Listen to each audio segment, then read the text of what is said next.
नमस्कार, hornbill TV देख रहे हैं आप। मैं हूं आपके साथ विशाल गर्ग। खबरों की शुरुआत करेंगे इस वक्त की बड़ी खबर से। राजधानी देहरादून से बड़ी खबर मिल रही है। जौलीग्रांट से हेलीकॉप्टर यात्रा पर लगाई गई रोक। बरसात सीजन को देखते हुए लिया गया बड़ा फैसला। बद्रीनाथ और केदारनाथ की हेलीकॉप्टर यात्रा पर लगाई गई रोक 15 सितंबर तक बंद रहेगी हवाई सेवा, और मौसम ठीक रहने पर 16 सितंबर से हवाई सेवा फिर की जाएगी शुरू। तो बड़ी खबर आपको बता रहे हैं, जहां पर बरसात सीजन को देखते हुए ये बड़ा फैसला किया गया है और कहा गया है कि अभी 15 सितंबर तक हेलीकॉप्टर सेवा पर रोक रहेगी। बद्रीनाथ केदारनाथ में जाने वाले तीर्थयात्रियों को अभी इंतज़ार करना होगा। अब 16 सितंबर से हेलीकॉप्टर की यात्रा के जरिए बद्री और केदार जा सकेंगे तीर्थयात्री, लेकिन उससे पहले 15 सितंबर तक पूरी तरह से रोक लगाई गई है। मौसम को देखते हुए यह बड़ा निर्णय राज्य सरकार ने लिया है और जौलीग्रांट से हेलीकॉप्टर यात्रा पर अब रोक लगा दी गई है। बरसात सीजन को देखते हुए यह बड़ा फैसला किया गया है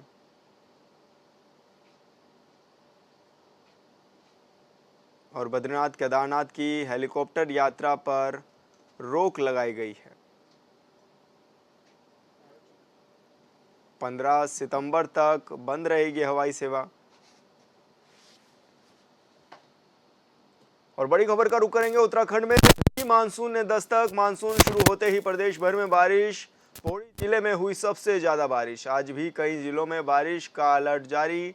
पौड़ी में सबसे ज्यादा 28.5 mm बारिश दर्ज की गई, तो वहीं लैंसडाउन में 18.5 mm बारिश दर्ज की गई है।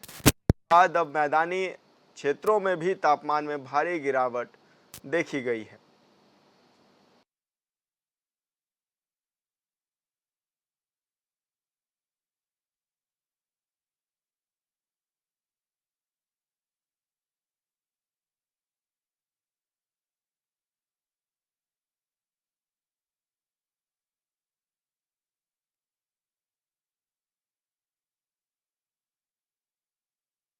तो आपको बता दें कि लैंसडाउन में भी 18.5 mm बारिश दर्ज की गई है और बारिश के चलते मैदानी इलाकों में तापमान में भारी गिरावट दर्ज की गई है।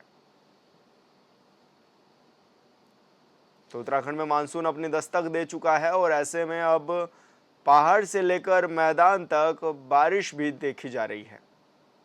मानसून शुरू होते ही प्रदेश भर में बारिश देखी जा रही है।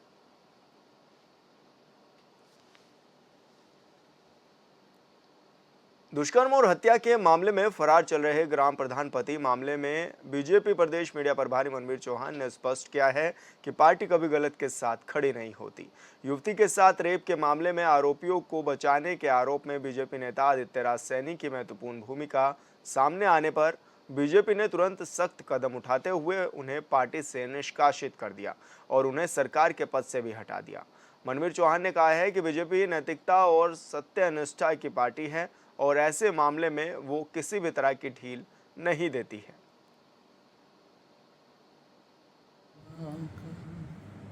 ये भारतीय जनता पार्टी और भारतीय जनता पार्टी की सरकार में ही संभव है और भारतीय जनता पार्टी और भारतीय जनता पार्टी की सरकार में ऐसे कोई भी व्यक्ति जिस पर इस प्रकार का कृत्य सामने आए या किसी प्रकार का उन पर किसी पर आरोप लगे, तो ऐसे व्यक्ति के लिए भारतीय जनता पार्टी में कोई स्थान नहीं है। इसलिए भारतीय जनता पार्टी ने जैसे मामला संज्ञान में आया, तत्काल प्रभाव से संबंधित व्यक्ति को पार्टी से निष्कासित करते हुए और सरकार में ओबीसी आयोग के सदस्य के रूप में वो तैनात थे, उनको भी सरकार से तत्काल बर्खास्त किया गया। इसलिए भारतीय जनता पार्टी ऐसे व्यक्ति को किसी भी तरह से भारतीय जनता पार्टी में स्थान नहीं दे सकती है जिस तरह से कोई काम उनके कार्य सामने आए। राज्य गठन के बाद तक कहा जाता था कि देवभूमि उत्तराखंड में अपराध की घटनाएं बहुत कम होती हैं, लेकिन अब हालात पहले जैसे नहीं हैं। प्रदेश की राजधानी देहरादून की स्थिति ये है कि यहाँ हर दिन किसी न किसी इलाके में हत्याएं, चोरी और लूट की खबरें मीडिया की सुर्खियां बनी रहती हैं। फिलहाल तेजी से बढ़ते अपराध पर सत्ताधारी बीजेपी और विपक्ष पार्टी कांग्रेस आमने सामने है। इस रिपोर्ट में देखिए।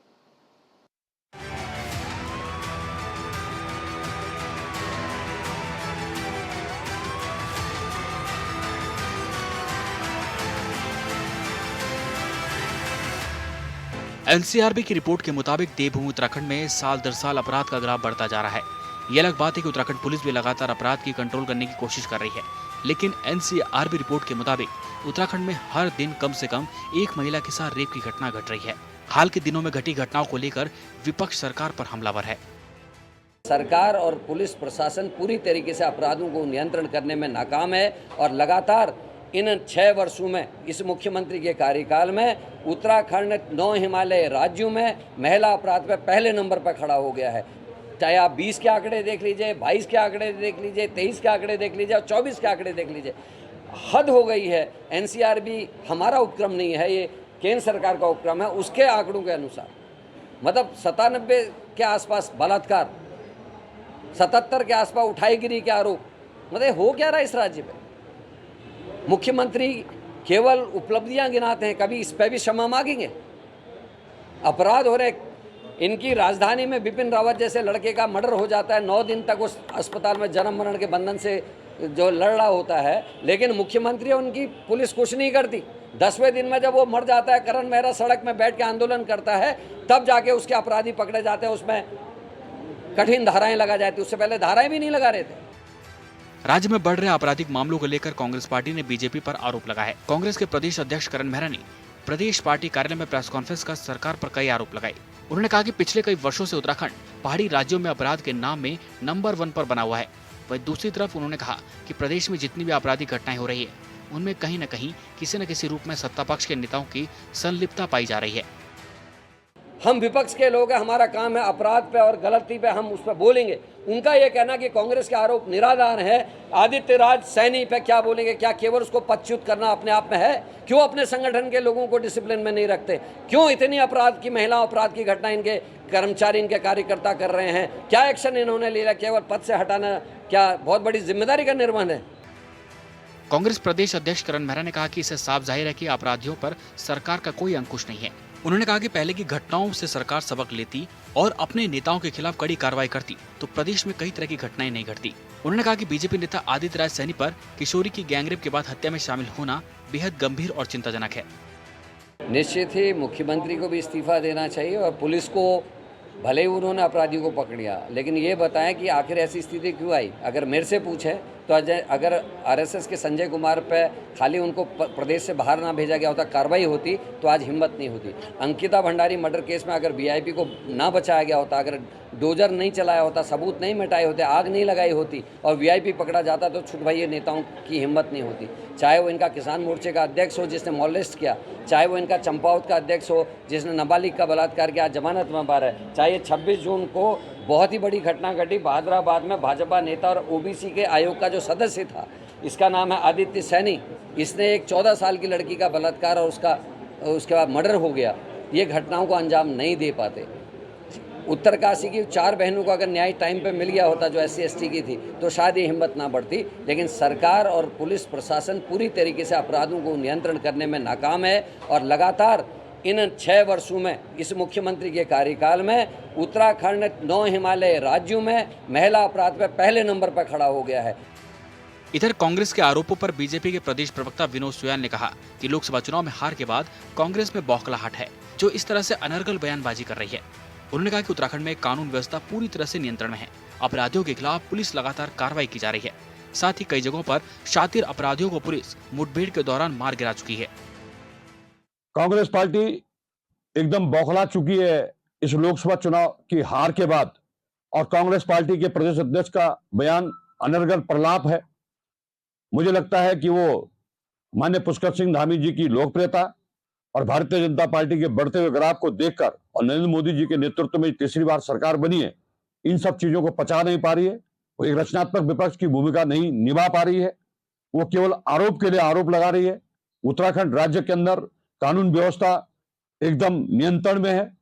जो भी अपराधी हैं उनको तुरंत पुलिस गिरफ्तार कर रही है, अथवा मुठभेड़ में भी कई स्थानों पर जो शातिर अपराधी थे वो मुठभेड़ में मारे भी गए हैं।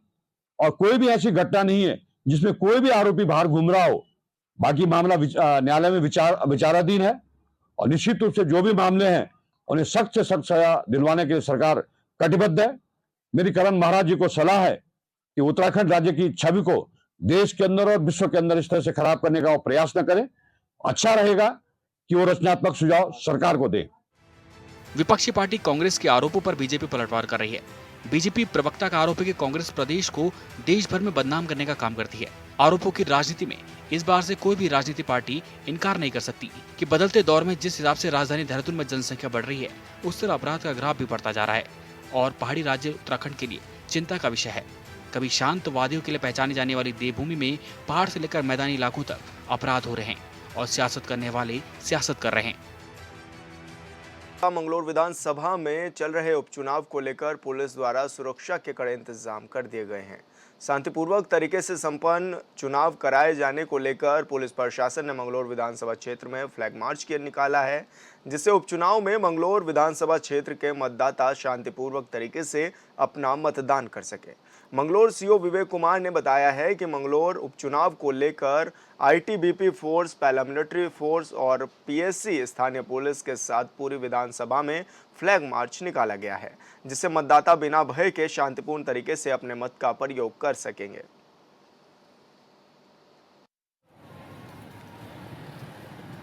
जबकि सर्वविदित है कि बंगलौर में जो बाई इलेक्शन विधानसभा चुनाव हो रहे हैं, उसी के संदर्भ में एक एरिया डोमिनेशन की कार्रवाई हमारे द्वारा एसएसबी के साथ की गई है और इसमें सभी को हिदायत दी गई है कि जो शांतिपूर्ण माहौल है वो बना रहे, कोई अफवाह ना फैलाए और कोई चुनाव में गड़बड़ी करने की, हिंसा फैलाने की कोशिश ना करे। किसी भी राज्य में जब सरकार शहर में सड़कों का निर्माण करती है तो सड़क किनारे फुटपाथ बनाती है ताकि पैदल चलने वालों को परेशानी का सामना ना करना पड़े। उत्तराखंड की राजधानी में कई इलाकों में सड़कों किनारे फुटपाथ बना है, लेकिन हैरानी की बात है कि वर्षों से फुटपाथ पर कब्जा है, जिसकी वजह से शहर वासियों को परेशानियां होती हैं, साथ ही जाम की स्थिति भी बन जाती है। जो रोड साइड अतिक्रमण होता है, जिसमें मेनली अस्थायी अतिक्रमण होता है, रेहड़ी पटरी वाले या फिर कुछ लोगों के द्वारा, दुकान वालों के द्वारा, मकान के द्वारा जो किया जाता है, उस पर लगातार कार्रवाई की जाती रही है।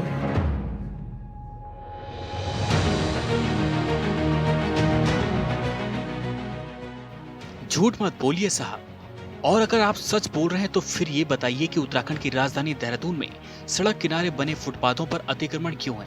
अजीब स्थिति है देहरादून नगर निगम की। जब भी निगम की कार्यशैली पर सवाल उठते हैं तो साहब नेताजी की तरह दलीलें देने लग जाते हैं। सच्चाई तो यह है कि देहरादून में जो फुटपाथ बने हैं उस पर अतिक्रमण है, जिसकी वजह से पैदल चलना भी मुश्किल है। देखिए, जो रोड साइड अतिक्रमण होता है, जिसमें मेनली अस्थायी अतिक्रमण होता है, रेहड़ी पटरी वाले या फिर कुछ लोगों के द्वारा, दुकान वालों के द्वारा, मकान के द्वारा जो किया जाता है, उस पर लगातार कार्रवाई की जाती रही है।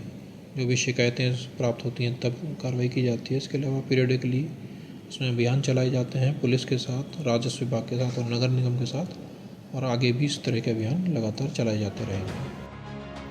5 साल पहले 2017 में प्रदेश में जब बीजेपी सरकार बनी, तब तत्कालीन शहरी विकास मंत्री मदन कौशिक ने देहरादून मॉडल रोड का जो ख्वाब शहर वासियों को दिखाया था, वो 2022 में बीजेपी के फिर सत्ता में आने के बाद भी अधूरा है। घंटाघर से आईएसबीटी तक करीब 6.5 किलोमीटर लंबी सड़क को मॉडल रोड बनाने का दावा किया गया था। मॉडल रोड तो ये कभी बन ही नहीं सकी, लेकिन जो कोशिश की गई वो भी कामयाब नहीं हुई। मौजूदा वक्त की स्थिति है कि घंटाघर से आईएसबीटी तक करीब 6.5 किलोमीटर में 500 से ज्यादा अतिक्रमण है।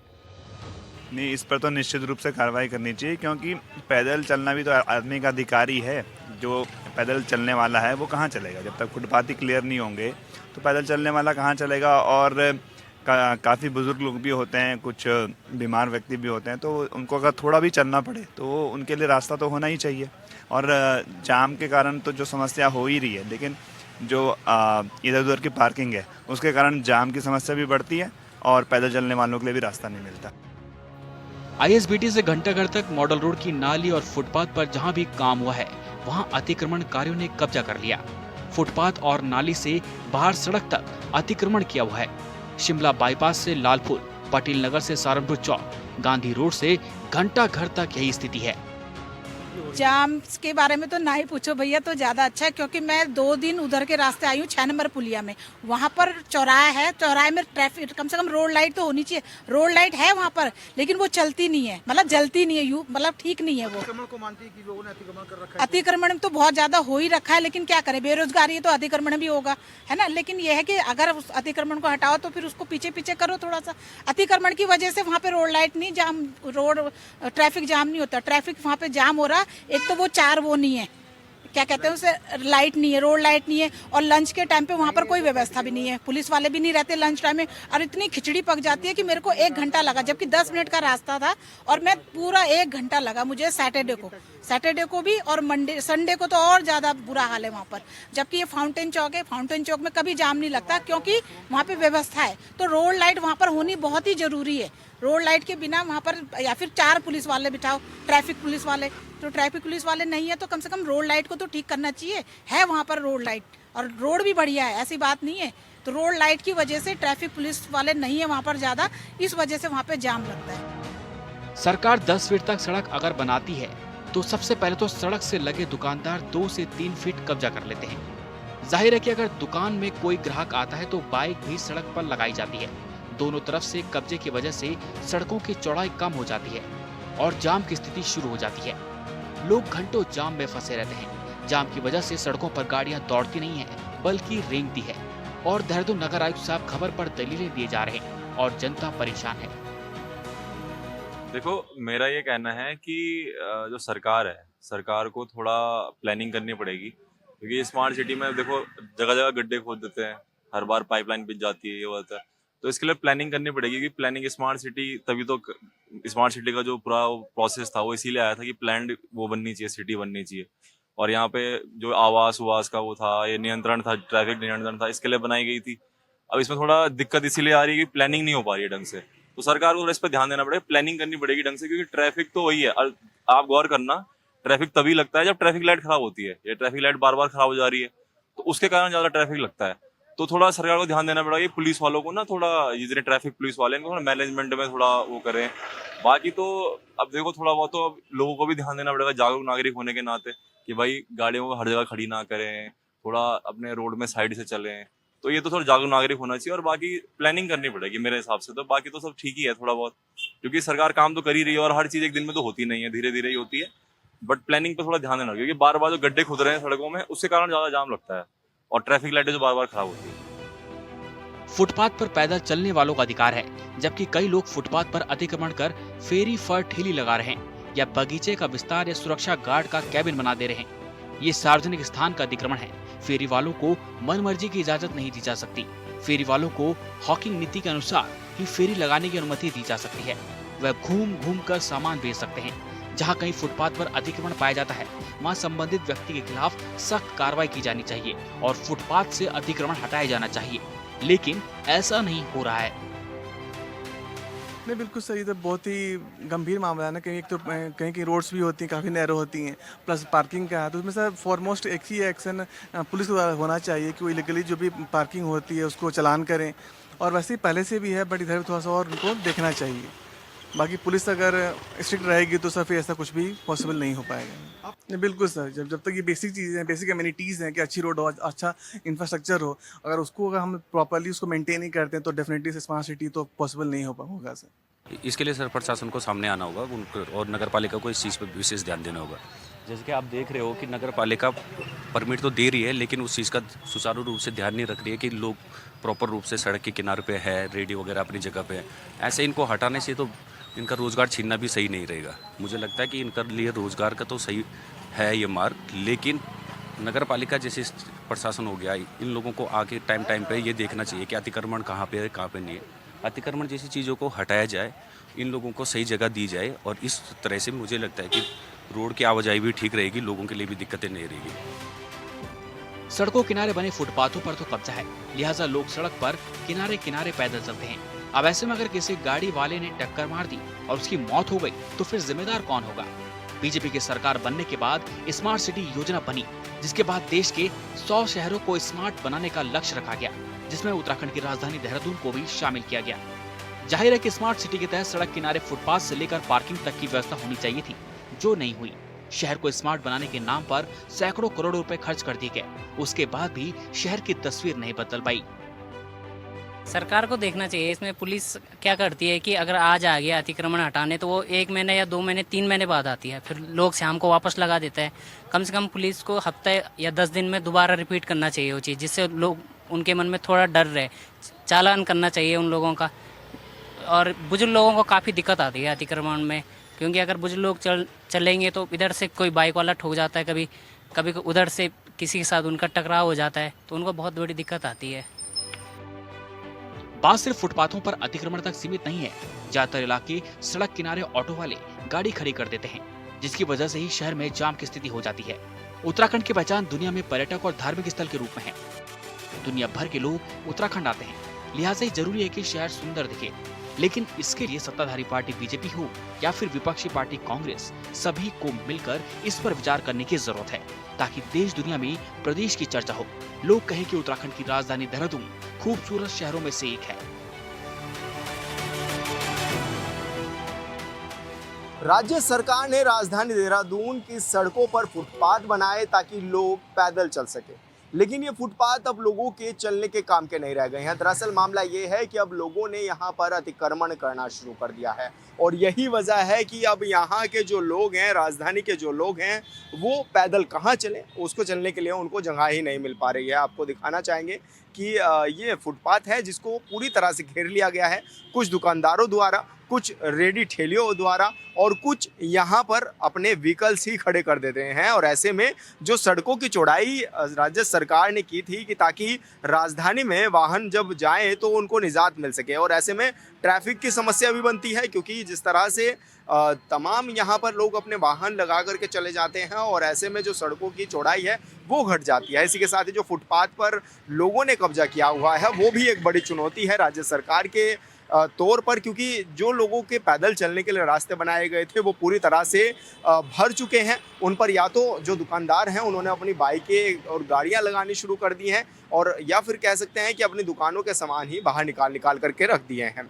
ऐसे में जो ठेली रेडिया वाले हैं वो भी कई बार यहाँ पर खड़े होते हैं, तो उसकी वजह से भी ट्रैफिक काफ़ी बाधित होता है, काफ़ी जाम की समस्या बनती है। और ऐसे में दलीलें अधिकारियों के द्वारा लगातार ये दी जाती हैं कि अतिक्रमण पर कार्रवाई की जा रही है, और अगर अतिक्रमण पर कार्रवाई की जा रही है तो फिर ये फुटपाथ खाली क्यों नहीं हो पा रहे हैं, ये बड़ा सवाल है। ऐसे में राज्य सरकार हो, नगर निगम हो, या फिर स्मार्ट सिटी हो या MDDA हो, वो कार्रवाई की बात करता है, पुलिस प्रशासन लाख दावे करता है कि ट्रैफिक व्यवस्थाओं को दुरुस्त किया जा रहा है, लेकिन जब फुटपाथ पर इस तरह के अतिक्रमण होंगे तो कैसे निजात लोगों को मिल पाएगी। हॉर्नबिल टीवी के लिए देहरादून से विशाल गर्ग। और फिलहाल इस बुलेटिन में इतना ही। आप देखते रहिए हॉर्नबिल टीवी। नमस्कार।